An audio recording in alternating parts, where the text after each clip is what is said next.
guys, how you doing? Apologies for if the sound quality is a little off on this one, but I wanted to do something a little bit different based on the subject matter for today's video. We're talking about RPGs. RPGs are my favorite.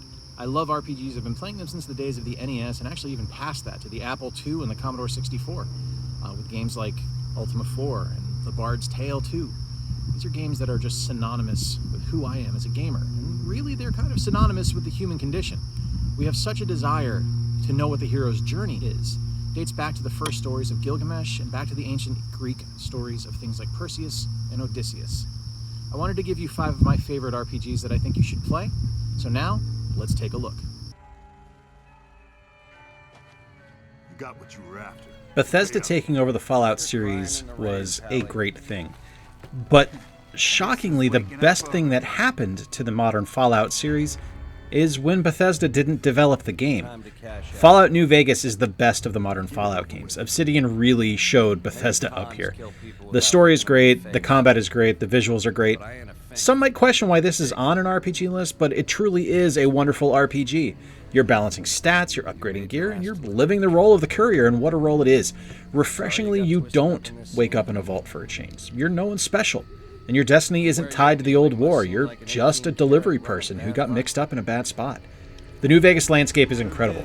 Small settlements dot the wide open landscapes in the Mojave Desert, and you're able to go into the Strip. And there's the tangible threat from Caesar's Legion and the Great Khans at every turn. I love how this is the closest we've gotten to the origins of the Fallout series.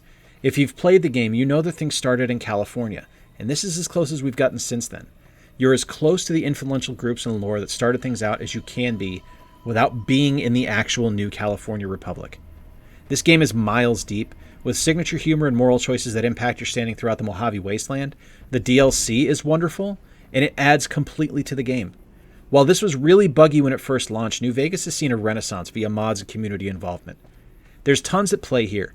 VATS is in play so you can actually use your combat skills. There's lots of memorable characters and locations, and it's really just a spectacular role-playing game.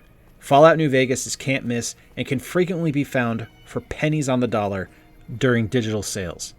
Remember, the house doesn't always win. You can beat the wasteland.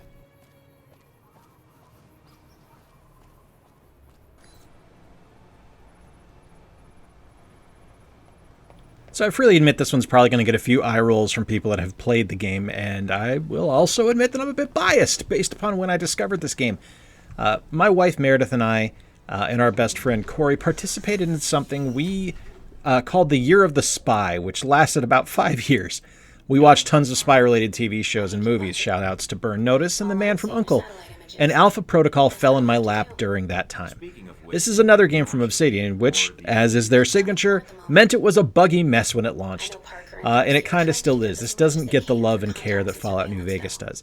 You play as spy Michael Thornton, and he joins the Alpha Protocol Black Ops team, and you're able to fulfill any number of classes, soldiers, tech experts, or field agents, as well as being able to fully customize your character to your play preference. Hacking minigames galore abound throughout the game, and you're able to legitimately feel like you're in the role of a hacker or a spy. There's tons of gadgets, weapons, and stealthy gameplay, and each of those weapons you have are fully customizable, letting you tool things like reload speed and accuracy. Levels are big and open and offer tons of paths for you to explore. Yeah, you can shoot your way through, or you can find a way over the enemies in many cases, avoiding combat and sneaking through to get to your objective. Conversations in this game are key, which is another Obsidian signature. Your reactions and subject matter choices can influence the opinions on your version of Thornton, causing NPCs and enemies to react differently to you as you play throughout the game. And when you play through the game, keep in mind that there are 32 possible endings here, so there's just nothing but replayability involved. This is one I have on Steam, but unfortunately it's no longer for sale due to some copyright issues because of music. However, you can still find it used on both PS3 and Xbox 360, and I strongly suggest you pick it up.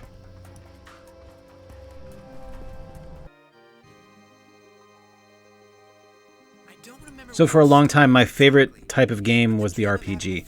It started with Final Fantasy on the NES and then graduated to things like Dragon Warrior, and a game you'll see later on this list, and Xanadu and Hidlide and things like that.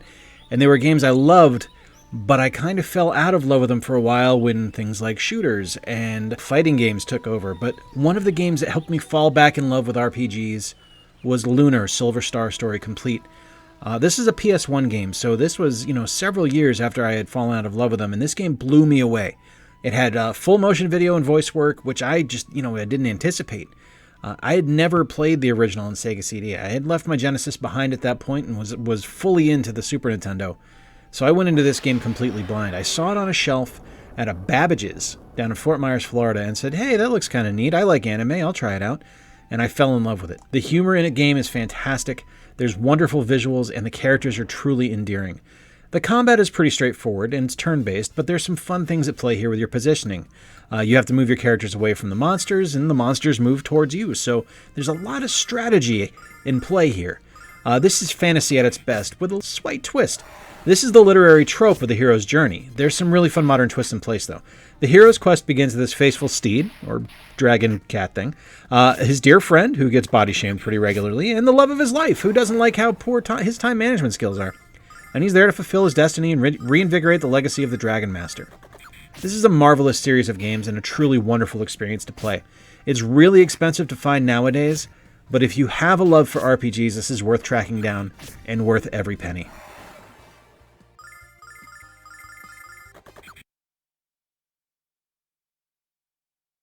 All right, this is one of the most classic RPG experiences you can have.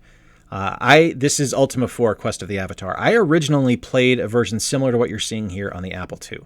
This is a heavily story-driven morality play, with some fun combat tossed in, which we'll get to a little down the road. You play as the Avatar of Virtue, and you need to master the 8 virtues of compassion, honesty, valor, justice, sacrifice, honor, spirituality, and humility to truly embody the role of the Avatar. At the start of the game, there's a fortune teller's camp, where she asks you a series of questions to determine your class. Based on where you end up, determines what class you play.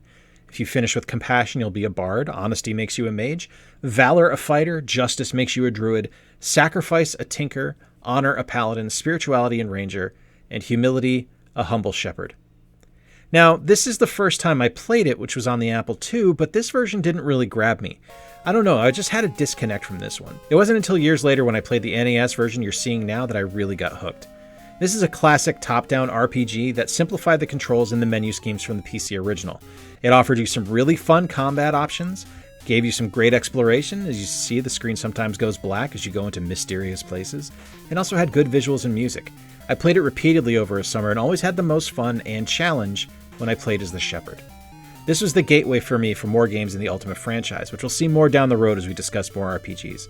I purchased this on GOG for next to nothing. It's a lot of fun to play and definitely worth checking out.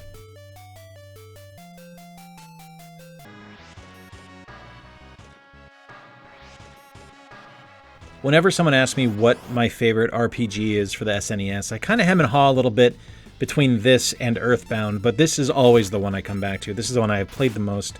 This is Final Fantasy VI, or Final Fantasy III here in the States. And this, if I'm being honest, is probably my favorite ever SNES game. This is a massive, deep world, full of gorgeous Mode 7 graphics. You're tasked with playing the role of freedom fighters who battle against the Empire, which has been manipulated and influenced by the evil Kefka. There's incredibly memorable and fantastic protagonists here. Terra, the woman of mysterious origin, Locke the thief, Edgar the king, Celeste the imperial general, Sabine the absent heir, Cyan the swordsman, Shadow the assassin, Gao the wild boy, Setzer the gambler and airship pilot, Strago the mage, Relm the artist, Mog the Moogle, Gogo the mimic, and Umaro the yeti. But as great as the protagonists are, the antagonist is even more memorable. Kefka is the greatest villain, in my opinion, in video game history, and his signature laugh is one of the most memorable audio clips from the SNES era. There's a massive world to explore, and just when you think the game is over, hard no. You've got another 2/3 of the game left to play through. With memorable characters, music, and scenes, I mean seriously, the Opera House has stuck with me for over 25 years. This is a landmark game, and an absolute must-play if you even have a passing appreciation of RPGs. The combat mechanics are great, with each character having different skills and abilities.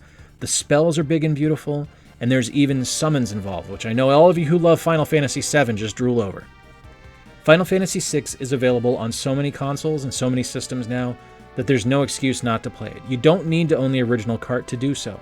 You can get it on the GBA. It's available on the anthology discs for the PS1. It's even on the SNES Classic. You can't avoid this game, nor should you. This is a landmark title and worth every minute you put into it. Alright guys, so there you have it, 5 of my personal favorite RPGs. Now this will be a series going forward because, boy, I could talk about RPGs for days. In fact, the initial checklist for this video of games I wanted to cover was something like 30 games, and I was like, I don't think they really want to hear me talk for 45 minutes about RPGs. And if you do, let me know. I'd be happy to do so. Let me know down below what your favorite RPG games are, because I'd love to check out ones that I'm not familiar with. Let me know if there's any on the list that you think are particularly good, or if I way missed the mark on things like Alpha Protocol and Fallout New Vegas. If you enjoyed the video, do please consider giving it a thumbs up. And if you are new to the channel and you haven't done so yet, please do consider subscribing. And while you're there, ring the notification bell, because it really helps us if you want to stay up to date. Until next time, guys, I have been Jay. I appreciate you being here and watching. Until next time, play more games. Stay square.